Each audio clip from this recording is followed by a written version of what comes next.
કેટલા બહુ મોટા છે ને. હા આ બાજુ જ પાડ અહીંયા આ બાજુ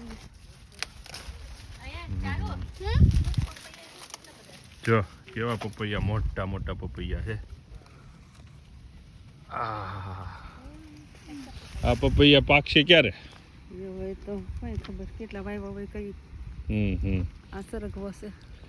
આ શેંગો નથી એમાં પણ આવી પોરિંગાનું ઝાડ છે એટલે સરગવો કહેવાય. હમણાં સિંગો આવશે, અત્યારે તો નથી. હે ફૂલ કેટલા છે? ફૂલ છે એટલા વધારે પડતી સિંગો આવે ને. સરસ. હા જોજે તોડી નો નાખતી. કેટલા કિલો ના? જો આવડું મોટું પપૈયું છે. 5 to 6 કિલોગ્રામ આ તો મને એક પપૈયાનું વજન. હા પણ જોજે તોડી નો નાખતી કારણ વગરના. કાચું હોય ને પપૈયું, સંભારો થાય પછી શું થાય? સંભારો પપૈયાનો.